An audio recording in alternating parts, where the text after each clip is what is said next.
O município de Santiago faz parte do território missioneiro, tendo sido chão de Portugal e de Espanha, ao sabor dos tratados diplomáticos e das lutas que envolveram os dois países. Com a fundação das reduções, os jesuítas, juntamente com o cultivo do trigo, do algodão e das demais plantações de subsistência, introduziram a pecuária no solo gaúcho, estabelecendo grandes estâncias de criação de gado. Para que pudessem ser administradas, essas estâncias eram subdivididas em postos, atendidas por cerca de 10 famílias, competindo aos posteiros, além dos cuidados com a agricultura, para rodeio para costear o gado alçado, acostumando-o à presença do homem e facilitando seu manejo. Junto a esses postos havia sempre uma capela à devoção dos moradores.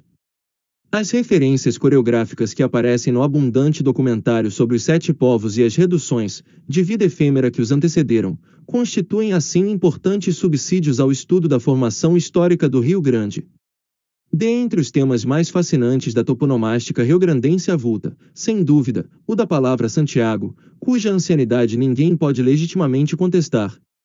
Uma coisa é líquida e certa: Santiago não provém do substantivo Santiago nem de Sanhago, como insinua ou procura fazer crer o código de postura do governo santiaguense saído dos prelos da Gazeta de Alegrete, em 1886 e do qual, ao que parece, só resta um exemplar, o de propriedade do colecionador Pedro Palmeiro.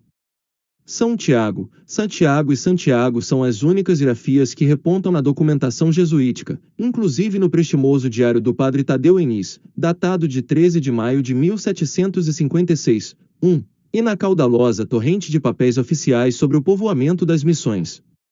Muito elucidativo, nesse particular, são os assentamentos paroquiais mais antigos de São Borja, a cuja jurisdição estiveram sujeitas até 1834 e sob o nome genérico de Distrito de São Xavier, as terras que naquela data passaram a constituir uma comuna autônoma, sob a denominação de Santiago do Boqueirão, hoje Santiago do Corte e outrora Povinho, substitutivo que vai, pouco a pouco, desaparecendo.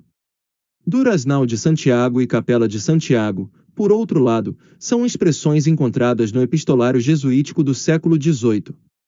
A Coxilha de Santiago, de maciço domínio Genoa, foi aliás no ciclo inicial do apostolado, o ponto de partida do fundador de São Nicolau quando de sua primeira entrada evangelizadora na província etnográfica do Tapi. Em 1815, o Marquês de Alegrete concedeu uma sesmaria a Francisco José de Carvalho no lugar denominado Santiago, invernada que foi do povo de Santo Ângelo, 2. O erro é manifesto.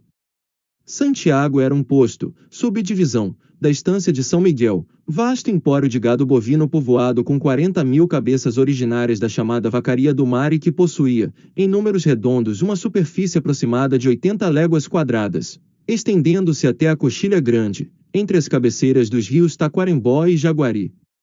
A 6 quilômetros mais ou menos do campo de Baço ficava o posto de Santo Antônio, o novo, assim chamado em face do estabelecimento homônimo mais antigo, o de Santo Antônio de Taroquim, cujas cercas de pedras, cobertas de musgo pelo tempo e semi-servidas, ainda podem ser vistas.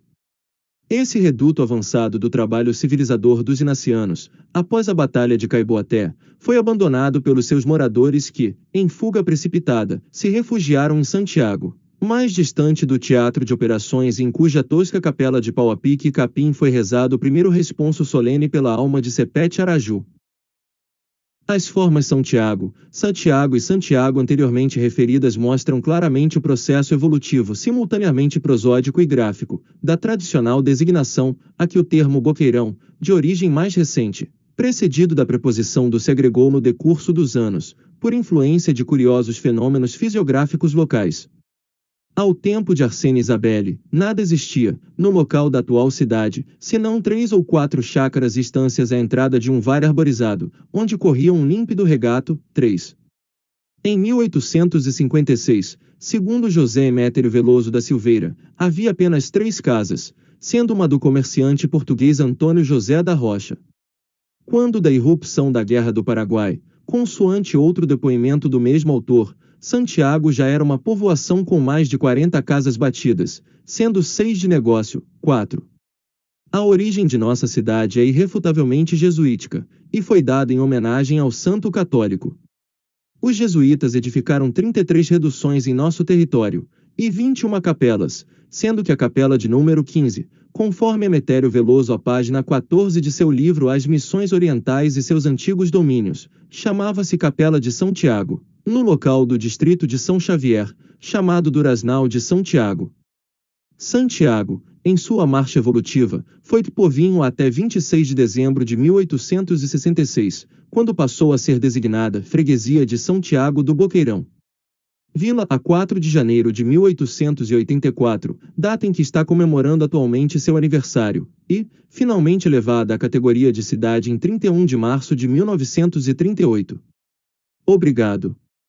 Fonte: site da Prefeitura de Santiago.